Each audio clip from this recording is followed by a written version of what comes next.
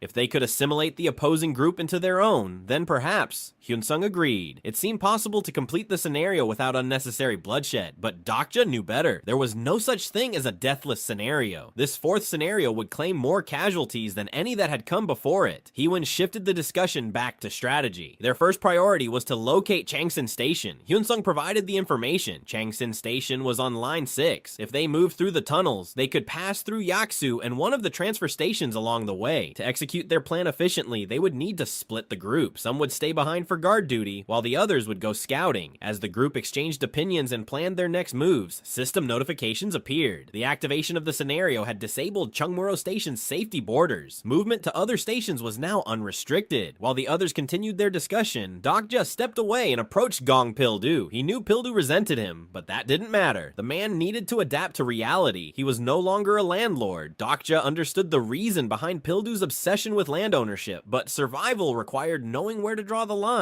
Pildu would be in charge of guarding the station. Pildu's resistance was immediate. He saw no reason to follow orders. Dokja, however, had no intention of forcing him. Instead, he made it clear. Obedience would be rewarded. If Pildu did as he was told, he would gain something valuable in return. But more than that, Dokja reminded him of what truly mattered. Pildu's family had been separated from him. If he wanted to survive long enough to reunite with them, he needed to make the right choice. Gong Pildu's eyes widened in shock at Dokja's words. His reaction was immediate. Disbelief and suspicion flickered across his face. Before he could respond, a sudden noise echoed through the tunnel. A loud bang, followed by the blaring sound of a horn, cut through the air. Headlights illuminated the railway tracks of Line 4, casting long shadows in the darkness. Something was approaching Chungmuro Station. Dokja's mind raced. Could it be an invasion? Had it already begun, even though the scenario had only just started? In the distance, the headlights abruptly turned off, leaving only voices in the dark. A group of people emerged, their conversation carrying through the still air. They spoke casually, as if they had been waiting for this moment. One of them mentioned that Chungmuro had finally opened. Another complained about the delay, frustrated by the time it had taken. Someone in the group urged caution, warning that their voices might be heard. They reminded the others that scenarios could differ between stations, an important detail that could change everything. Dokja stepped forward, his blade gleaming under the dim station lights. He raised it, his stance unwavering. With a firm command, he ordered the newcomers to stop where they were, lower their weapons, and approach slowly. At the sight of Dokja's blade, the group hesitated. Their movements halted as tension filled the space between them. One of them tried to ease the situation, raising his hands in a placating gesture. His voice carried a nervous chuckle as he admitted that Dokja's aggression had nearly scared him to the point of losing control. There was no need for such hostility, he insisted. They weren't there to start a fight. Dokja remained cautious. If not to fight, then why had they come? A man stepped forward, introducing himself. His name was Kang Il-hun, and he held the position of vice leader of the Dongdaemun group. Dokja's mind immediately worked through the implications. Ilhun, was that a familiar name? He tried to recall if this man had appeared in the novel. His instincts screamed that something was off. This situation felt too suspicious, too unexpected. Could this be one of the unpredictable variables he had feared? Without hesitation, Dokja activated his skill and checked Ilhun's character profile. The result confirmed his suspicion. Ilhun was supported by the constellation easygoing gossiper. His personal attribute was rumor expert. Dokja analyzed Ilhun carefully. The man carried the title rumor expert, a dangerous trait to appear this early in the scenario. It felt unnatural, as if an unexpected element had entered the flow of events. Ilhun shifted his attention fully to Dokja, his expression composed but watchful. Without hesitation, he asked for Dokja's name. Dokja responded, introducing himself as Dokja. Ilhun's lips curled into a smile. His gaze flickered to the flag in Dokja's possession, and he quickly deduced that Dokja must be the leader of the group. Something about Ilhun's reaction felt off. Dokja sensed a brief moment of hesitation, a subtle change in the man's demeanor, but it vanished just as quickly as it appeared. Refusing to waste time, Dokja pressed him for answers. If he was done assessing the situation, then he should state his reason for coming. Ilhun chuckled lightly before apologizing, claiming that he had only been ensuring their safety. He reiterated that they were not there to fight. Instead, they had come with an offer. Dokja remained skeptical. There was no reason to trust them so easily. He questioned how they were supposed to believe anything Ilhun said. Ilhun provided a logical response. If the group had intended to attack, their leader would have accompanied them. Only the leader had the authority to plant the flag, and yet none of them carried one. Dokja acknowledged the validity of that statement. A quick glance confirmed that none of the newcomers held a flag. However, something about the situation still made him uneasy. Without letting his guard down, Dokja asked what kind of offer they had come to make. Ilhun did not hesitate. He declared that they were proposing an alliance. A murmur spread through the group. Uncertainty filled the air as the others reacted to the unexpected proposal. Some questioned whether this was a good idea, their voices betraying their doubt. Hyunsung was the first to speak against it. He voiced his opposition firmly, making it clear that he did not trust them. Something about Ilhun's group felt wrong. Ilhun, unfazed by the distrust, calmly explained his reasoning. Chungmuro was not their target station. If they had truly intended to take it over, they would have arrived in full force. The best time to strike would have been right after the station's barriers were lifted, yet they had come with only a few members, which proved that an attack was not their goal. Dokja, unwilling to drop his caution, proposed a counterpoint. If their group's target was Dongdaemun's station, then what would happen if Chungmuro decided to make a move against them instead? Ilhun's response was immediate. There was no need for concern. His group already knew which station was coming after them. Dokja understood the intention behind Ilhun's proposal. Their targets were different, and because of that, Ilhun wanted both groups to work together. Ilhun confirmed this and revealed another piece of crucial information. The fourth scenario had already been in progress for 2 days. Since Chungmuro had only just opened, they had far less knowledge compared to those who had already started. Dokja recalled that in the original novel, Chungmuro had indeed been delayed. That meant Ilhun's group had more information than they did. Ilhun continued, hinting at a secret that could prove useful. He claimed they had a sure win tactic for the fourth scenario, something that would make an alliance with them worthwhile. However, Dokja was not willing to accept so easily. He stated that they would decide only after meeting the leader of Ilhun's group. Ilhun's expression shifted slightly, but he did not argue. Dokja asked for the leader's whereabouts. Ilhun offered to lead them to Dongdaemun, where their leader was waiting. Without hesitation, Dokja agreed. Before they could leave, Senga spoke up. She had a question. Ilhun turned to her, addressing her politely. Senga questioned why they had come to Chungmuro specifically. If they had started from Dongdaemun, there were many other stations nearby that they could have allied with. Ilhun responded with a casual laugh before explaining. Other stations had already formed alliances, but Chungmuro, having just opened, was still unaligned. That made it the best option for them. However, he avoided giving further details, implying that more information would only be shared once an alliance was agreed upon. With that, Dokja turned to Gilyong and instructed him to stay behind and rest. He also told Gong Pildu to take care of the boy while they were gone. Dokja, Senga, Hyunsung, and Heewon took their positions on the back seats of the motorcycles that Ilhun's group had arrived on. Engines roared to life, and the bikes began moving. As they rode, Dokja spoke again. He called out to Ilhun. Ilhun acknowledged him, asking what it was. Dokja then brought up a crucial detail. He questioned whether any of the other groups had mentioned anything about Chungmuro. Ilhun seemed confused by the question and asked for clarification. Dokja did not hesitate. He specifically asked if anyone had warned them about a dangerous man named Junghyuk at that station. Ilhun let out a light laugh, feigning ignorance. He claimed not to understand what Dokja was referring to. Just then, Dokja and his party members felt something was off. At Dokja's signal, the entire party leaped from the motorcycles at the same time. Senga reacted instantly, activating Binding Thread. The threads wrapped around the 4 motorcycles, pulling them together in a tangled mess. A loud crash echoed through the tunnel as the bikes collided. Screams filled the air as the Dongdaemun members were thrown to the ground from the impact. Meanwhile, Dokja's party hung safely in the air, suspended by the thread that was securely fastened to the ceiling. Ilhun, recovering from the sudden crash, shouted in frustration. Dokja, looking down at him, remained unfazed. He had anticipated this outcome from the start. Before arriving, Dokja had already devised a plan. If they acted as though they were interested in the alliance and followed the group, they could leave as soon as things seemed suspicious. Now, in the present, he faced Ilhun without hesitation. The ambush was obvious from the start. If they truly wanted to surprise their opponents, they should have done a better job hiding. Ilhun realized the situation had turned against him and cursed under his breath before giving a desperate order. At his command, figures hidden throughout the tunnel emerged, charging toward Dokja's group. Their target was clear, the flag, but Dokja had been prepared. At that moment, Heewon activated Judgment Time. The absolute good constellations approved its use, and her sword shone brightly in the darkness. A crimson light cut through the tunnel. The sharp blade tore through the enemies without resistance, their bodies falling one after another. Heewon barely broke a sweat as she looked around, surprised. Compared to her previous battle at the cinema, these opponents were nothing. Meanwhile, Dokja activated Purest Sword Force. His movements were swift and precise. In a matter of moments, Ilhun was completely subdued. Ilhun shouted Dokja's name, struggling against the force holding him down, but Dokja's attention was already elsewhere. Yunsung's urgent voice rang out from behind. Dokja turned toward Chungmuro and immediately spotted the problem. The station was in chaos. They had been ambushed the moment they left. Gong Pildu's voice echoed in anger as he fought back against the unknown attackers. Without hesitation, Dokja left Ilhun to be tied up by Senga. His priority was clear. He needed to return to Chungmuro at once. Dokja quickly analyzed the situation. The direction the attackers had come from made it clear. They were from the Myeongdong group. It seemed they had joined forces with Dongdaemun. The battle had already erupted on the platform. The enemy forces wielded the same type of weapons that Kim Nam-woon had once used. Among them, one figure stood out the most, a man with a red flag tied around his head like a bandana. He was shouting orders, his voice cutting through the chaos. His focus was on securing the flagpole. If he could plant the red flag, the fight would be over. This man was Hyuntae Kim, the leader of Myeongdong. He had activated the effect of the red flag, strengthening his group. At his command, the fighters roared and charged, pushing forward in an attempt to seize the flagpole. Dokja analyzed the situation. The color of a flag determined the strength of its holder. The ranking started from white and progressed through red, navy, brown, purple, and finally, black. The stronger the color, the greater the buff it provided. Since Myeongdong had a red flag, it meant they had already conquered another station or killed another station's leader to take their flag. Their battle instincts were sharp, but their skills were still far from what was needed to claim Chungmuro. Gong Pildu, filled with rage, wasted no time. Without hesitation, he activated his Stigma, Militarized Zone Level 6. The property of his skill was triggered and 8 mini-turrets emerged at once, instantly opening fire on the Myeongdong fighters rushing toward the flagpole. A storm of bullets tore through the battlefield. Screams erupted as bodies were shredded by the relentless barrage. Flesh and blood scattered through the air. The sheer destructive power of Gong Pildu's ability was overwhelming. The Myeongdong survivors, realizing the danger, quickly huddled together in a tight defensive formation, but it was useless. The turrets of the level 6 militarized zone were too powerful for them to withstand. Explosions echoed throughout the station as shell after shell rained down. The battlefield was in ruins. Gong Pildu was terrifying as an enemy, but as an ally, he was an unstoppable force. Kim, the leader of Myeongdong, panicked. This situation was not in the information he had received. He gave the order to retreat, but there was nowhere left for his group to run. Dokja blocked their escape. With Unbroken Faith activated, the ether property of his weapon transformed into fire. The flames surged forth, creating a burning wall that sealed off any possible exit. The trapped fighters hesitated, their movements faltering for just a moment, but in battle, hesitation meant death. Gong Pildu took advantage of their confusion. The mini turrets roared to life again, spitting out a relentless storm of bullets. The enemy fighters screamed as they fell one by one. The Myeongdong representative was struck in the head by a magic bullet, and the red flag slipped from his grasp. Gong Pildu's eyes gleamed as he spotted the fallen flag. He moved forward, fully intending to claim it for himself, but Dokja intervened, his presence stopping Pildu in his track. Frustrated, Gong Pildu turned away, unwilling to argue. Dokja reached down and picked up the flag. At that moment, a system message flickered before his eyes. He had obtained the flag of the Myeongdong group. His own white flag absorbed the accumulated achievements of the red flag. The transformation was instant. His white flag evolved into a red flag. With this, he had taken another step toward the king's path. Dokja understood the significance of the flag. Once a flag reached the red tier, it did not just enhance the leader's stats, it strengthened every member of the group. This was the reason behind the ongoing war between the stations. Every faction sought to seize and upgrade their flags, growing stronger with each battle. The leaders of every station were locked in a brutal struggle for dominance. Dokja turned to Gong Pildu, questioning the sheer scale of the slaughter. There were no survivors. Gong Pildu remained firm in his stance. Holding back was not an option in a battle where enemies charged with the intent to kill. Dokja knew there was no use pressing further. The ones who had attacked Chungmuro must have had prior knowledge about this place. Ilhun's reaction earlier made it clear he had not expected Dokja to be the leader here, yet they had attacked without hesitation. This could only mean one thing: someone had given them information in advance. Dokja's gaze remained fixed on Ilhun, who was tightly bound by Senga's binding thread. Hyunsung stood guard beside him, ensuring there was no chance of escape. Ilhun's body trembled as he struggled against the restraints, but there was no way out. His fate depended entirely on the people around him. Heewon observed the scene with a sharp gaze. The constellations had already judged Ilhun and his group as evil. Considering the situation, she suggested extracting information through torture. Dokja, however, dismissed the idea. It would take too much effort. A simpler approach would be to execute them if they refused to talk. Without hesitation, he drew his sword. The gleaming blade caught the light as he stepped closer to Ilhun. Ilhun flinched at the sight of the weapon. His breathing grew uneven as he looked up at Dokja. Dokja made his intentions clear. He would count to 3. If no useful information was given before then, Ilhun would die. To emphasize his threat, Dokja activated purest sword force and stabbed the sword into the ground. The sharp energy spread from the blade, cutting into the floor. The force of the attack sent fragments of debris flying toward Ilhun's face. The ether blade advanced slowly, its deadly edge inching closer to his eyes. Ilhun could not hold out. Before Dokja's countdown was complete, he broke. Through panicked gasps, he revealed what he knew. At Dongmyo, there were people who had given them information about Chungmuro. These individuals called themselves the Prophets. Dokja immediately sensed that something was wrong. Ilhun's expression twisted unnaturally, his eyes rolling back, his tongue slackened, hanging from his mouth like a man already dead. A sinking feeling spread through Dokja. Without wasting a second, he gave an order to Senga. She swiftly tightened the binding thread around Ilhun's mouth, sealing it shut just in time. Ilhun's body convulsed as he choked, his movements violent before gradually weakening. Dokja analyzed the situation. Their enemies were thorough. They had placed hypnotic triggers to prevent information from leaking. If Ilhun had managed to finish his words, he would have died on the spot, but this also meant there was a flaw in their method. Hypnosis only worked on someone they had met in person. Since they had Ilhun alive, he could still lead them directly to one of the prophets. Dokja did not hesitate. Before beginning the full search, he made his way to the roof of the theater. The air was still, the tension from earlier lingering around them. Jihei stood nearby, her gaze shifting toward the entrance as if expecting someone to arrive. Dokja glanced at her before asking about the situation. Junghyuk Yu was still unconscious, his condition unchanged. Jihei turned to him, her expression questioning. She asked about what had happened downstairs. Dokja reassured her. There was no need for concern. She should rest instead of worrying about the situation below. However, Jihei hesitated. Her thoughts were elsewhere. She finally voiced what was troubling her master's condition. Dokja's response was calm. Junghyuk would recover, but he would likely be shaken. The events had affected him more than she expected. Dokja explained further. Despite Junghyuk's strength, he was not as mentally prepared as she might believe. A period of rest would help him regain his composure. Until then, she needed to watch over him. Jihei studied Dokja for a moment before commenting on how well he seemed to know Junghyuk. Dokja simply stated the truth. He understood Junghyuk better than anyone in the world. Without waiting for her response, he pulled out a piece of paper and a pen. He carefully wrote a series of notes, his strokes quick and precise. Once he finished, he handed the paper to Jihei. She took it without question. Dokja instructed her not to read it. The note was meant for Junghyuk when he regained consciousness. Jihei agreed, though Dokja already knew the outcome. She would likely read it out of curiosity. However, the message contained words that only Junghyuk would understand. Even if she read it, its meaning would be lost on her. As Dokja pondered this, Jihei hesitated once again. A question had been weighing on her mind. She brought up what had happened earlier that morning. The interaction between Dokja Dokja and Junghyuk Yu had not gone unnoticed. Dokja's thoughts raced. Had she overheard them as well? He had been careless, speaking without considering who might be nearby. For now, the best course of action was to feign ignorance. Jihei hesitated before speaking, her words uncertain. She was trying to bring up something, but she struggled to say it directly. Dokja glanced at her, waiting. When she finally spoke, her words were vague, as if she expected him to understand without explanation. He questioned her, pressing for clarification, but instead of answering directly, she mimicked his past words in an exaggerated manner, twisting them into something completely different. She recalled the promises he had made, the words of encouragement he had spoken before. Her voice grew louder as she repeated the phrases, distorting them further. She mentioned staying by his side, never losing hope, and even spoke of a child, making it sound like he and Junghyuk Yu had taken in a child together. Dokja was speechless. None of what she said was accurate. Inwardly, he was baffled by how she had managed to misinterpret his words so thoroughly. Jihei continued, her expression playful yet serious. She speculated about the nature of his relationship with Junghyuk Yu, making assumptions without hesitation. She even promised to deliver what she now called a love letter. Dokja's frustration grew. This was beyond absurd. At that moment, messages flickered in his vision. The constellations reacted strongly to what had been censored from their view. The constellation Prisoner of the Golden Headband acknowledged him with understanding. The constellation Demonic Judge of Fire found amusement in the situation. Meanwhile, the constellation Secretive Plotter was utterly shocked. Dokja could barely contain his irritation. The reactions of the constellations only added to the absurdity of the moment. Not wanting to deal with it any longer, he turned and hurried through the theater, putting distance between himself and Jihei. But she called after him, her curiosity still not satisfied. She questioned him about the child, genuinely wondering if they had adopted one. Dokja gave a brief response, telling her to ask Junghyuk Yu when he woke up, before making his way downstairs. Once he reached the lower levels of the theater, he took out his phone and opened the novel. He needed answers. As he read, his mind processed the information. In all the time he had spent reading Ways of Survival, he had never encountered a group known as the Prophets. That meant only two possibilities existed. The first was that an unknown variable had caused a new prophet to appear, someone different from Anna Croft, who was supposed to be the only one. The second, and more likely possibility, was that there was another reader like him, someone who had also read Ways of Survival, but had stopped earlier than he had. If that was the case, then this person was operating with knowledge of the story, just as he was. A rare occurrence, but not impossible. As Hyunsung walked beside Dokja, he questioned whether they should bring more people along, worried about what lay ahead. Dokja, however, remained firm. Their purpose was not to fight, but to decide the fate of those at Myeongdong Station. If they did nothing, those people would not survive for long. His thoughts turned grim. Unless they were incredibly lucky, the people who had become drifters would soon fall victim to stronger groups. It was the same fate that had befallen the members of the Landlord Coalition who had left Cheongmuro. He turned to Senga, noticing the unease in her expression. He asked if she was saddened by their failure to turn the people of Myeongdong into allies. She admitted with some hesitation that she was. Dokja's response was firm. Trusting people too easily was dangerous. The world they once knew no longer existed, and things would not be as simple as she hoped. Senga understood, but there was still something inside her that resisted such a cold approach. She had made it this far by holding on to belief. Belief in others. Belief that there was still goodness left. When they finally arrived at Myeongdong Station, an unexpected sight greeted them. The place had already been attacked. The scene was brutal. Someone had struck first, leaving behind only the traces of destruction. Nearby, a group of men stood near the station, their posture tense. At the sight of Dokja and his group, the men reacted with panic. Without hesitation, they turned and fled toward Hohyeon Station, disappearing quickly on their bikes. Hyunsung's voice was heavy with confusion as he tried to understand who those people were and what had happened. Dokja could only stare at the scene before him. He could not believe what he was seeing. The way those men ran off so suddenly, it was as if they had known he was coming. Despite the devastation, one thing was clear. The flag holder of Myeongdong Station was empty. A notification flickered before Dokja's eyes. The system confirmed that no group currently occupied the station and asked whether he wanted to claim it. Without hesitation, he moved forward. He took his flag, plugged it into the flag holder, and pulled it out again. Immediately, another flag identical to his own appeared in the holder. A message confirmed the station's occupation. Myeongdong Station was now under his control. A station once claimed could not be taken unless the main base or its flag was removed. Another notification confirmed the expansion of his influence. The list of occupied stations now included Cheongmuro as the main base and Myeongdong as an additional stronghold. His achievement points under the red flag increased, and the flag's color deepened, signaling his growing power. Then, another message arrived. A hidden scenario had been unlocked. The conditions were clear. He had to take over 10 or more stations within the given time period. Dokja's expression hardened. happened. The dreadful scenario had finally begun. Sanga looked at the system message, her expression filled with concern. She could tell that this was not an ordinary scenario. The difficulty was evident, and she worried about Dokja. She wondered if he would be okay. Hyunsung, on the other hand, seemed relieved despite the situation. He expressed his gratitude that Dokja was their leader. Dokja remained silent for a moment, his thoughts drifting. He couldn't tell if they were genuinely good people or just naive. Most would be envious of the fact that he had obtained a hidden scenario, yet they stood by him without question. Hyunsung, with a hint of amusement, asked if he should start calling Dokja Your Majesty from now on. Dokja let out a small chuckle. The idea was ridiculous. He had no interest in such a title, nor did he desire anything like that. Hyun found the exchange amusing and laughed. She then addressed Dokja with mock formality, calling him Your Majesty, but her tone shifted to seriousness as she pointed out the urgency of the situation. If the hidden scenario was truly as it described, then they should focus on taking over another station as soon as possible. If Dokja valued the lives of those under his protection, they couldn't afford to waste time. Dokja knew she was right, but before expanding further, they needed information. The people who had attacked Myeongdong Station were still unknown to them. He made a decision. Their next destination would be Dongmyo. He turned to Heewon and Hyunsung, asking if they could accompany him. Sanga, who had been quietly listening, hesitated before speaking. She was ready to follow them, but Dokja stopped her. He wanted her to stay at Myeongdong. She faltered, taken aback. Her response was uncertain. She understood his reasoning, but it still stung. Dokja noticed her expression and called her name. She responded immediately, waiting for his words. He reminded her that not everyone was suited for the same tasks. Everyone had their own strengths. Sanga nodded, though a trace of doubt lingered in her eyes. Dokja could tell what she was thinking. She was questioning her role in the group. Unlike Heewon, she was not an experienced fighter. Unlike Hyunsung, she was not an unbreakable shield. And unlike Gilyong, she did not possess an extraordinary hidden ability. He recalled something she had once said in the subway. He repeated her own words back to her, reminding her that she had her own life to live, just as he did. Sanga's eyes brightened. She remembered those words clearly. With a smile, she admitted that she had even saved them on her phone. Dokja looked at Sanga and spoke with certainty. Her presence at Chungmuro was essential. They couldn't leave Gilyong alone, and they needed someone to watch over Gongpildu. The remaining group members were anxious, and without guidance, they could fall into chaos. Moreover, there was the threat of Hohyeon. If those people decided to attack while they were away, the station would need to be defended. Gongpildu's skill was useful, but there might be situations where her abilities would be needed as well. With all these responsibilities in mind, Dokja decided to grant Sanga a title. He turned to the others and asked for their thoughts. Sanga was caught off guard by the suggestion, her surprise evident. Hyunsung, however, had no objections. If it was Sanga, he had no problem with it. Heewon smirked, amused by the formality of the situation. She once again called Dokja Your Majesty, playfully swearing her loyalty. Dokja shot her a glare. Did she really think this was the time for jokes? Sanga hesitated. She wasn't sure if she was truly worthy of such a role, but Dokja made his decision. They shook hands, and a system message confirmed it. Sanga had officially become the vice representative of Chungmuro Station. He looked at her seriously. He was only doing this because it was her. She wasn't just anyone. She was the best person for this role. In the world they had left behind, she had excelled in human resources. That skill set was more valuable now than ever. Sanga's hesitation disappeared, replaced by determination. She accepted the role wholeheartedly. She would do her best. With that settled, Dokja and his group moved toward the tunnel on the east side. As they walked, Heewon spoke again, noting that Sanga had seemed a little down lately. Dokja responded without hesitation. He hadn't done this just to make her feel better. He had chosen her because she was the perfect fit for the job. Deep down, he knew that Sanga was more than just the admired HR employee that people in their old world had looked up to. Every person had their own expertise, and he had assigned her this role because it was where she belonged. Heewon, still in a playful mood, asked if she could have a title too, one that suited her. Dokja thought for a moment before offering a suggestion. She could be an executioner. Heewon immediately regretted asking. She dismissed the idea and changed the subject, bringing up the man on the rooftop. Heewon hesitated, glancing back as if debating whether to leave him behind. Dokja understood immediately. She was talking about Junghyuk. He assured her that Junghyuk would be fine. She studied him for a moment, then questioned how he seemed to know Junghyuk so well. Dokja didn't answer directly. Instead, he shifted the conversation, asking if she had a younger brother. Heewon confirmed, mentioning that he had just started 7th grade. Her voice held mild frustration as she described the experience. How younger siblings never listened, constantly picked fights, and even caused trouble at school. She had once been forced to step in for their mother because of him. Dokja then pointed out that despite all of that, she was still worried about him. There was a pause before she admitted that it was probably because they were family. Dokja responded simply, saying that was how he felt. She asked if he had a brother. He clarified. He had been talking about about Jung-hyuk. There was a brief silence before Hee-won acknowledged his words. She realized that despite what he claimed, he didn't seem to hate Jung-hyuk as much as he let on. Dokja didn't deny it. He stated that he had gotten into many fights because of Jung-hyuk. As he spoke, his thoughts drifted. In the early days of Ways of Survival, he hadn't been the only one reading. The first 10 episodes had gained a decent number of readers, and even by the 50th episode, there had still been 12. He recalled the arguments, the heated debates online, the people he had fought back then. He hadn't been much different from Namwoon, and now one of them might be standing in front of him soon. Hyunsung's voice interrupted his thoughts. He commented on how close the two of them had become. Hee-won turned toward him, responding with mock irritation. She questioned why it mattered to him, teasingly asking if he was jealous. Hyunsung hesitated before clarifying. Dokja glanced at him, considering his background. Hyunsung had attended an all-boys school, majored in engineering, and then gone straight into the military. He had barely interacted with women. Hyunsung, seemingly unaware of their scrutiny, stated that they had arrived at Dongdaemun History and Culture Park Station. Dokja's focus sharpened. Something was wrong. The station was completely empty. A message flickered in the air. The station had already been occupied by Dongmyo Station. To take control, they had to seize Dongmyo's flag or occupy its flag holder. It was exactly as expected. Ilhun's body convulsed violently, his limbs shaking as if seized by an unseen force. His breath came in ragged gasps before his mouth opened in a scream. His words came out broken, his voice filled with terror. Saliva dripped from his lips as he stuttered out the name of the station. Dokja assessed the situation immediately. Dongdaemun Station had been taken over. It had been a trap. His thoughts raced. The forces at Myeongdong and Dongdaemun had attacked Cheongmuro, but whoever had sent them had already known that they would fail. The true goal must have been something else. Myeongdong and Dongdaemun had likely been seized while the defenders were away. The men they had seen earlier at Myeongdong were probably part of this same group. His mind narrowed in on the real enemy, the ones who had anticipated the outcome, the ones who knew, not just about Cheongmuro, not just about the battle, they knew about him. No, more than that, they knew who the original leader of Cheongmuro was. That was their real target. There was no longer any doubt. These so-called prophets. Hyunsung's voice cut through his thoughts. Someone was approaching. Then a voice rang out. A man stepped forward, addressing Ilhun first before shifting his attention to the group. There was no friendliness in his tone, only a thinly veiled suspicion. He asked if Ilhun planned to introduce his guests. Dokja immediately activated his character profile skill, but a notification appeared. The profile could not be browsed. This person was not registered. His ability had failed. That was unexpected. Still, Dokja responded, stating that they were from Cheongmuro. The man's expression shifted at the name. At that moment, sparks crackled in the air. Another notification flickered. Someone was using Explore Attribute on him, but before the ability could take effect, the exclusive skill Fourth Wall activated, blocking it entirely. The man staggered, as if struck by something invisible. His hesitation was brief, but noticeable. His eyes, now filled with confusion, locked onto Dokja. Then, a question. His tone was different this time, uncertain yet pressing. He wanted to know Dokja's name. Dokja considered his response. There was only one reason this man would react this way. The people who knew, the ones who understood the significance of Cheongmuro's original leader. A slow grin spread across his face. His voice, when he spoke, was cold and heavy, carrying the weight of something undeniable. He gave his name, Jung-hyuk. Hee-won and Hyunsung turned toward Dokja, their expressions filled with confusion. But Dokja had already seen what he needed to. The reaction had been immediate. The man's eyes had widened in shock, his entire body stiffening as if struck. He flinched, frozen in stunned silence. Dokja's thoughts moved quickly. Ways of Survival had frequently described Jung-hyuk's appearance. The same adjectives had been used over and over. With his own looks, he could make it believable. He watched the man carefully before speaking. The man, startled, quickly dismissed any concerns, addressing him with unexpected deference. Dokja recognized the fear. That was confirmation. The person standing before him had read Ways of Survival. The failed search attribute skill had made it obvious. The man must have realized who Hyunsung was by now. He had to believe that Dokja possessed the Eye of the Sage skill. Dokja pushed further. He accused the man of trying to use a skill to analyze them. The man swallowed hard, panic flashing across his face. A subordinate reacted, stepping forward in defiance. The voice was filled with indignation, but the words had barely left his mouth when a brutal impact cracked through the air. Blood erupted in a violent spray as the subordinate's head burst open. Screams tore through the group, echoing across the space. Beyond the blood, the man spoke quickly, his voice filled with terror. He apologized for the transgression, then introduced himself. His name was Sungguk Lee. He was the vice representative of Dongmyo Station. With that, Sungguk led Dokja and his companions deeper into Dongmyo Station. The moment they entered, murmurs rippled through the gathered crowd. crowd. Eyes followed them, filled with uncertainty and suspicion. Strangers had walked into their territory, and the unease was palpable. Hyunsung made a move to address Dokja by name, but before he could speak, Heewon nudged him sharply, silencing him before the mistake could be made. Dokja leaned in, his voice a whisper, asking if she understood what was happening. Heewon hesitated, but eventually acknowledged that she did. From that moment forward, Dokja continued acting as Jung-hyuk. Dokja maintained his act, his voice cold and commanding. He declared that Dongmyo Station now belonged to him and ordered Sungguk to leave. Sungguk hesitated, his confusion evident. The words didn't seem to register at first, but when they did, panic set in. He stammered, trying to argue. The idea of surrendering the station was unthinkable. A station that had already been claimed couldn't simply be given away. But Dokja was unmoved. His tone grew sharper, cutting through the hesitation like a blade. He stated the obvious. Sungguk, as the vice representative, had the authority to transfer the station. If he didn't comply before the count of 3, every single one of them would die. The atmosphere thickened with tension as Dokja began the count. There was still disbelief in Sungguk's eyes. He didn't seem to understand how serious the situation had become. Dokja moved without hesitation. His blade slid from its sheath, the air hissing as the Blade of Faith activated. White flames danced along the weapon, casting an eerie glow against Sungguk's pale face. The fear was immediate. Sungguk broke. His voice shook as he finally surrendered. But Dokja wasn't satisfied. The demand came swiftly. Dongmyo was not enough. He wanted Dongdaemun as well. Sungguk's expression twisted in terror. The delay had cost him. He stammered, trying to reason, begging for a chance to meet with their leader first. His voice was desperate, swearing on his king's honor that no harm would come to them. Dokja gave his answer without hesitation. Sungguk would lead the way. Notifications flickered in the air. The system had acknowledged the vow. Sungguk Lee, vice representative of Dongmyo, has made a promise on the king's honor. If he dared to break it, the consequences would be severe. Dokja recalled the details from TWSA. If his memory was correct, the leader of this place would be that loser. Sungguk bowed his head and led the group toward Dongmyo Station. Dokja's thoughts raced. There were 2 things he needed to confirm. First, whether Sungguk had a file on him. Second, how many prophets existed. People like Sungguk who had knowledge of the future. It was also clear that these people didn't have the same skills he did. Instead of character profile, they had used search attribute. That meant they didn't know much about him. But then there was something else. What exactly was Sungguk reading? Without hesitation, Dokja made his move. Spending 5,000 coins, he instantly raised his agility to level 30. The moment the points were allocated, his body reacted. His speed surged. In a blink, he closed the distance between him and Sungguk, his eyes locking onto the phone screen. For a split second, the contents were visible. A group chat. Sungguk gasped and yanked the phone away, stammering in denial. But Dokja had already seen it. A group chat. That meant internet access. How was that possible? And then it clicked. This was Dongmyo Station. That loser was here. That had to be the reason. Sungguk hurriedly changed the subject, leading them deeper into the station. Their leader was waiting inside. As they arrived at the platform, the scale of Dongmyo's operation became clear. The group was well organized. Unlike smaller factions, Dongmyo had a structured system. Many people moved about, some armed with weapons like Sungguk's group, but most unarmed. These unarmed ones, most likely wanderers, stragglers who had lost their groups and ended up here. The station had a brutal efficiency to it. Some members barked orders while others obeyed in silence. Bodies of ground rats littered the area. Some people were in the midst of slaughtering them under the supervision of Dongmyo's enforcers. Others were working on disassembling the corpses, likely to craft equipment from the remains. It was clear. This place operated like its own kingdom. Dokja made a quick decision. Heewon and Hyunsung would wait here. He instructed them to stand guard and stay put. Then, lowering his voice, he gave one last warning. Heewon was to make sure Hyunsung didn't say anything reckless. Heewon, playing along with his act, straightened up and bowed, addressing him in mock formality. Her tone was exaggerated, as if she were one of Jung-hyuk's devoted subordinates. And then there was Hyunsung. For some reason, he bowed too. Dokja sighed internally. Heewon was enjoying this way too much.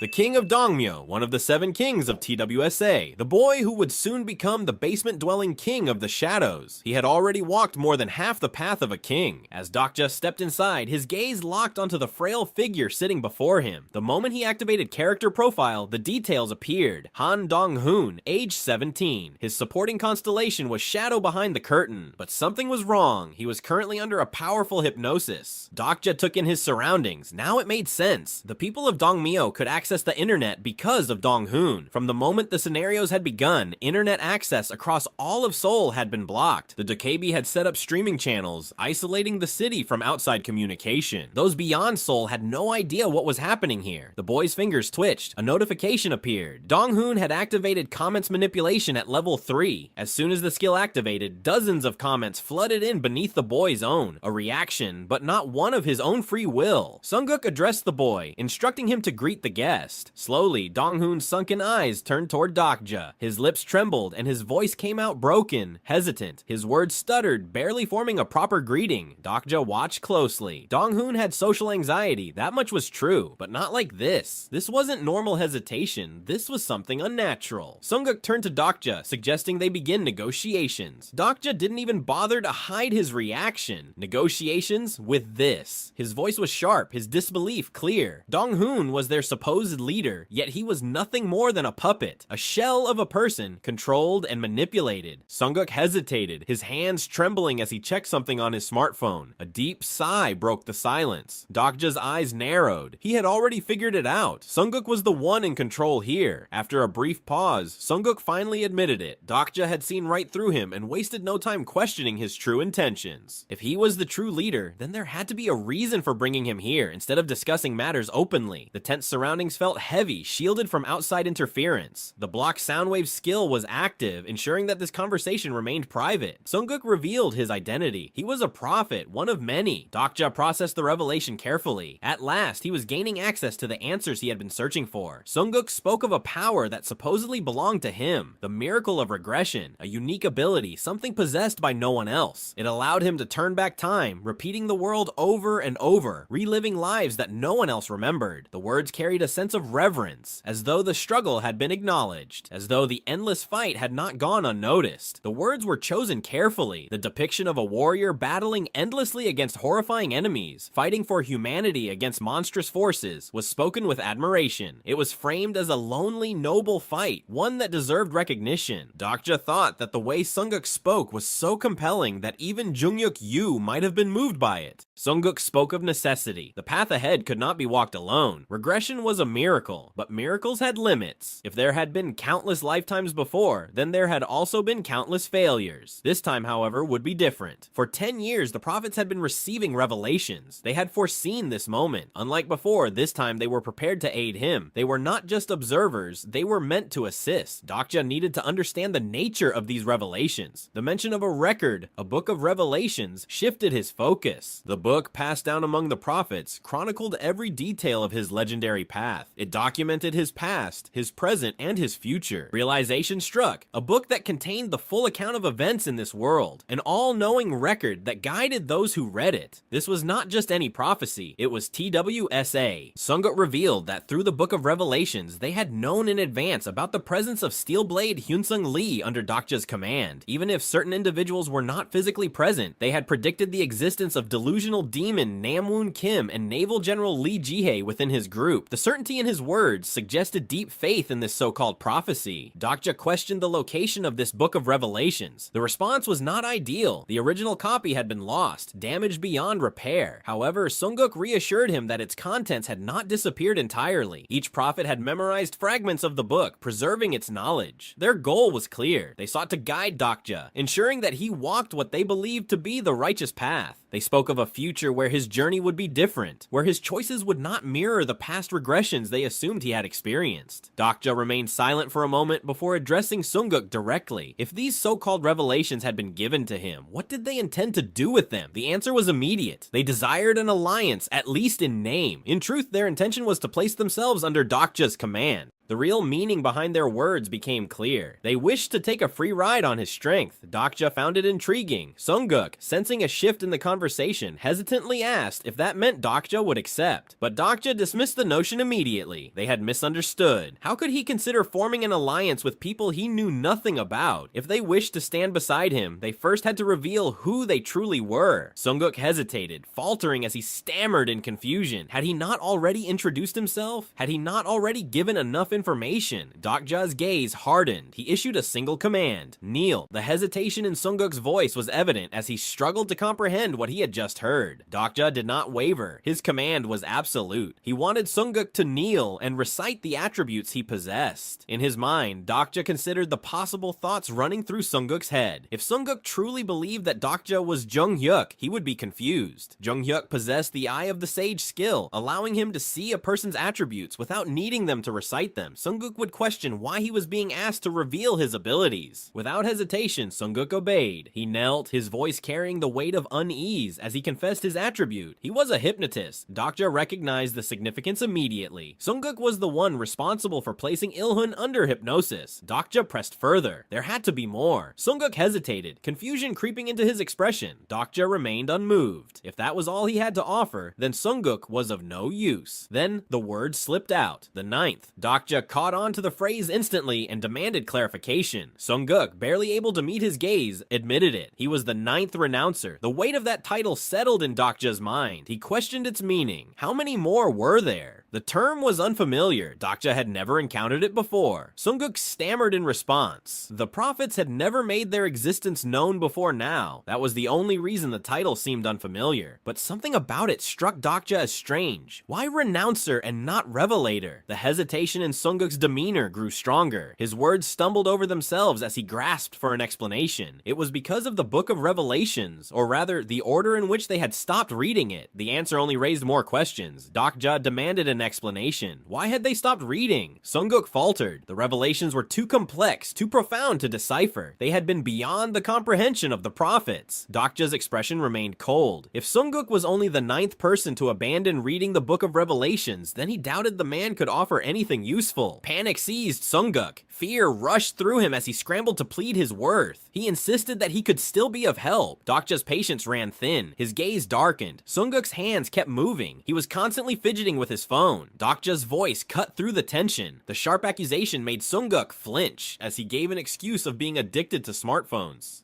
Meanwhile, outside the tent, Heewon and Hyunsung stood guard. One of the guards from the settlement approached, his eyes narrowing as he scrutinized them. The man's expression hardened. He hadn't seen them before. Suspicion laced his voice as he questioned their presence, demanding to know who had allowed them to loiter in the area. Heewon's stance didn't waver. Her tone was sharp, filled with annoyance. She had no patience for pointless authority. The man's irritation flared instantly. His words carried arrogance, dismissing Heewon as someone not even worth acknowledging. His disdain was clear. She wasn't part of the so-called supporting cast. The insult barely settled before Heewon's patience snapped. The words left her lips like a blade cutting through silence. The man's expression darkened. Fury twisted his features as he processed the insult. His anger reached its peak. His hand shot to his back, grabbing a massive ring sword. But it wasn't enough. Heewon moved first. Her blade sliced through the air, precise and effortless. The man's attack never had a chance to land. Inside the tent, the moment Lee Sungguk was about to speak, the ground trembled. The vibration rippled through the area, powerful enough to be felt despite the sound wave blocking skill. The sudden disturbance shattered the tense negotiation. Without hesitation, Lee Sungguk and Dokja rushed outside. The sight that met them was clear. Heewon stood with her weapon drawn, the tension thick between her and the man who had threatened her. Dokja's voice cut through the chaos as he urged Heewon to stop. Heewon stopped before things could escalate further. Sungguk immediately stepped in, apologizing for his companion's actions. His friend had acted recklessly, and he urged him to apologize. The man hesitated for a moment before reluctantly offering an apology. Dokja watched the situation unfold, his thoughts racing. The fight had been cut short just in time. If they had been a few seconds too late, Heewon would have killed the man without hesitation. Curious about the man's identity, Dokja attempted to check his character profile. However, a system message informed him that no registered profile existed for this individual. It didn't take long for him to understand. The man was a prophet too. Turning his attention to Heewon, Dokja questioned her, reminding her that he had told her to stay put. Heewon, still furious, tried to argue. That man had been the one who... But Dokja's voice cut through her anger, his tone sharp. Her name echoed in the tense air. Heewon clenched her fists before swallowing her pride. She apologized, addressing him as Mr. Yu, then turned and walked away. The man's expression shifted at her words. He repeated the name, questioning if she had really meant Jung-hyuk. Dokja confirmed it without hesitation. Then he turned the question back on him. Was he a prophet as well? The man remained silent, unwilling to to answer. Sunguk then spoke, addressing Dokja directly. He apologized once more but requested a private conversation with his companion. He needed to speak with him alone. Dokja allowed it, but gave a warning. They shouldn't take too long. Sunguk quickly acknowledged his words before leading the man away. Without wasting a second, Dokja reached out to Bahyang. Calling his name, he demanded an ability. Bahyang's response came with his usual sarcasm, asking if Dokja was enjoying himself again. Dokja ignored the comment and made his request. He wanted hearing enhancement. The cost, 2,000 coins. Bahyang hesitated for a brief moment before falling silent. It only took 3 seconds for the adjustment to be made. An advertisement flashed, confirming the transaction. Dokja activated the skill. His hearing was now enhanced. Bahyang gave a warning. With the 4th scenario approaching, mid-level Dokebi would soon appear, making things more dangerous. Dokja remained silent, focusing on the distant conversation between Sunguk and the other man. Minsub hesitated before speaking, his tone filled with doubt. Something felt off. Sunguk asked what he meant. Minsub continued, expressing his suspicion. Was Dokja really Junghyuk Yu? The original author described Junghyuk as someone handsome, but looking at Dokja, he wasn't convinced. Sunguk dismissed the comment, reminding him that people had different perspectives. However, there was no doubt. Dokja was Junghyuk. Minsub remained skeptical. Sunguk was only the 9th renouncer. His knowledge wasn't reliable, especially since he had admitted to forgetting many things over time. Sunguk, however, was confident in his memory. He possessed the memory enhancement skill, which allowed him to recall events with precision. Without his abilities, Minsub wouldn't have survived this long, but Minsub still wasn't convinced. Something didn't add up. He understood the presence of Hyunsung, but there was a woman with them who wasn't supposed to be there. If he remembered correctly, she hadn't appeared in the 3rd regression. Sunguk saw only one way to settle the doubt. He suggested that Minsub test Dokja. If he truly was Junghyuk, this was the perfect chance to prove it and show others who had read beyond 50 episodes that they knew the truth. Dokja's thoughts darkened at the suggestion. These were the same people who had left harsh comments, ridiculing Junghyuk Yu, calling him weak. A few moments later, Sunguk and Minsub returned to him. Minsub lowered his head in apology. His earlier behavior had been disrespectful and he wanted to introduce himself properly. His name was Minsub. Dokja wasted no time and asked what number he was. Minsub flinched and whispered to Sunguk, questioning if he had revealed that information. Sunguk admitted he had no choice. With hesitation, Minsub answered. He was the 1089th renouncer. Dokja wanted to know more. Were all the other prophets also renouncers? How many of them existed in total? Minsub responded. There were about 48 that they knew of. Dokja found the number lower than expected. The first episode of Ways of Survival had been viewed by around 1,200 people. By episode 10, the number had dropped to 129. Based on that, he had assumed there would be at least 100 prophets. After all, the novel had been serialized for over 10 years. Sunguk shared his own thoughts. It was possible that there had been many more prophets in the beginning, but they might have died during the first scenario. Dokja found it hard to believe. They had known the future, yet they had died. Sunguk hesitated before explaining. Many of them had only recently come to understand that the prophecy was real. If not for a certain person, even he might not have survived. Minsub spoke again. As a reader of the revelation, he was honored to meet Dokja, though he had some lingering questions. Dokja could tell that Minsub still had doubts about whether he was really Junghyuk. Minsub stammered in denial, but Dokja allowed him to continue. Minsub mentioned something strange. From his memory, the delusional demon, Namwoon Kim, had been present during the 3rd regression. However, now, a woman stood in his place. At first, Minsub thought she was Jihei, but she seemed older and had a different name. Dokja confirmed it. The delusional demon no longer existed in the current regression. Sunguk was stunned. He didn't understand what that meant. Minsub hesitated, then asked the question neither of them wanted to say out loud. Had Namwoon Kim been killed? Dokja confirmed it. The delusional demon had died at the hands of one of them. Sunguk was shaken. A prophet, someone like them, had been responsible? Dokja didn't know if the killer had been a prophet, but it seemed likely. That person had known the future, perhaps even better than they did. Not only had he eliminated the delusional demon, but he had also completed all the hidden scenarios. Because of him, Dokja's entire plan had been ruined. Sunguk could barely process the revelation. This wasn't possible. In truth, Dokja was speaking about himself. Dokja spoke with certainty. The man they were discussing had even started impersonating him recently. The last time they had met, Dokja had beaten him badly, but he was likely still somewhere near Chungmuro. Sunguk quickly pulled out his smartphone, his expression shifting. The mention of Chungmuro made him realize something. At that moment, a message flickered in Dokja's vision. The constellation's secretive plotter was impressed by his shameless lies. Sunguk seemed to piece things together. That explained why there had been changes in the 3rd regression. Minsub was convinced. Dokja truly was Junghyuk Yu. Sunguk hesitated for a moment moment before revealing something important. He might know the identity of the one who killed the delusional demon. Dokja's focus sharpened. He needed to know more. Sunguk confirmed it, but insisted that there was something he needed to explain first. Not all prophets were on the same side. There was a group known as the 12 Disciples. They claimed to have read the true prophecy and believed they had the power to change the world. More importantly, they had read further into the prophecy than the others. Dokja processed this information carefully. 12. That was the exact number of views episode 50 of Ways of Survival had received. Sunguk continued. As of now, 11 of these disciples were known. The prophet Dokja had encountered was likely the last disciple, an unknown figure. Unlike the others who aimed to save the world, the disciples sought control over it. They were not interested in stopping its downfall. They only cared about their own survival. This was why they were asking for Dokja's help. But deep inside, Dokja felt a weight of guilt. If there were 12 disciples, and if only 12 people had read episode 50, then there was a strong chance that he was the 12th. Sunguk spoke with urgency. They wanted to follow Dokja. They needed him to put an end to the heretics. Dokja accepted. He would help them, but first, he wanted control over Changsan Station. Sunguk seemed surprised. So that was his target. Minsub, however, had bad news. He regretted to inform Dokja that they could not grant him Changsan Station. It did not belong to the Dongmyo group. At the moment, Changsan Station was ruled by a man known as the Tyrant King. Dokja's thoughts turned serious. The Tyrant King, one of the 7 kings of Seoul. At this point in the story, he was just as powerful as Jung-hyuk. It was far too early for him to have claimed his title, but apparently some prophets had unintentionally helped him gain power too soon. They did not even remember what had happened in the novel. If they were the ones shaping the world, there was no way they were doing a good job. Sunguk remained confident as he spoke, assuring that there was no need for concern. Their preparations had been thorough, and soon their secret weapon would be ready to strike against the Tyrant King. But this weapon was not just meant for a single target. Minsub revealed that its purpose extended beyond one battle. It was also a tool against the 12 disciples, those who sought to reshape the world in their own image. The timing of Dokja's arrival could not have been more perfect. The moment of action was approaching, and soon he would witness the weapon in use. But there was something more pressing. Minsub mentioned an upcoming gathering, the Night of the Prophets, a meeting that deliberately excluded the 12 disciples. It was an event where only select individuals would be present, those who claimed to understand the truth of the prophecy. And now, Dokja was expected to attend. The weight of their words settled in Dokja's mind. Their actions were already straying far from the original course of events. The situation with the Tyrant King had been altered, and their interference was bound to disrupt the story even further. Left unchecked, their influence would only continue to spiral out of control. With the conversation at an end, Dokja stepped away from the meeting and returned to rest with his companions inside a tent. Unlike the temporary shelters they had encountered before, this place had been built with careful organization. Heewon took note of the individual rooms scattered throughout the camp, a sign of just how much this group had grown. The scale of their operation had clearly expanded beyond simple survival. Hyunsung, however, was more focused on the way they treated Dokja. It was clear that they truly believed him to be Jung-hyuk. Amidst their conversation, a sudden notification appeared before Dokja. A new ability had become available. The Navy flag had undergone a transformation, and now a special feature awaited activation. Without hesitation, he made his decision, spending 3,500 coins to awaken its power. A shift in the air followed as the group chat function became accessible, linking him directly to his team members. Heewon and Hyunsung had not expected such an ability and looked to Dokja in surprise, but his thoughts were already elsewhere. The results of his earlier negotiations had granted him control over Dongdaemun and Cheonggu, and as a result, his flag had changed its color. With these new additions, his total reach had expanded to 5 stations, yet one crucial piece was still missing. Changsan Station had remained out of his grasp. Its location had led him to believe that it was under Dongmyo's control, but that assumption had been a mistake. The truth was more complicated. The prophets who had taken hold of these areas did not remember the details of the novel as he did. The decisions they made were not guided by knowledge, but by fragmented recollections, leading them further away from the story's original path. Heewon took a moment to process everything. The realization that these people had knowledge of the future was unsettling. Hyunsung seemed to grasp the reasoning behind Dokja's deception. Pretending to be Jung-hyuk had been a necessary choice. Dokja confirmed this without hesitation. There was a moment of pause before Heewon spoke again. If that was the case, then staying here a little longer might be in their best interest. They needed to gather more information before moving forward. But Dokja remained firm. He would end things here and now. There was no more time to waste. Dokja took out a small cloak, and the moment it wrapped around him, his figure disappeared into the darkness. It was a privilege item meant for gold members, Recluse's cloak. Moving unnoticed, he blended into the shadows, slipping past the drowsy guards without a sound. His His destination was clear, and soon he stood before Dong-hoon's tent. A barrier of sound wave blocking surrounded it, ensuring that whatever happened inside would remain unheard by those outside. Confident in this, Dokja stepped in quietly. Approaching from behind, he swiftly covered Dong-hoon's mouth. The boy gasped in shock, struggling instinctively against the sudden grip. Without hesitation, Dokja reached into his pocket and retrieved the mental awakening medicine. The stimulant worked immediately as he fed it to Dong-hoon, causing a visible shift in the boy's expression. The haze of hypnosis began to lift, and clarity returned to his wide, fearful eyes. Dong-hoon sat frozen, terror creeping into his face as he tried to make sense of what was happening. But Dokja remained calm, his presence unwavering. He understood the boy's intelligence. Dong-hoon would recognize the truth soon enough. If he had meant harm, he wouldn't have undone the hypnosis in the first place. There was no reason to fear. More importantly, he wasn't here for the flag. The boy's lips trembled, struggling to find words. The weight of the manipulation he had endured still clung to him, yet Dokja had no time for hesitation. He had come here with a purpose. He reached into his pocket once more, this time pulling out his smartphone. There was another way to communicate, one that would make things easier for someone like Dong-hoon. The boy's social anxiety was severe, making face-to-face interactions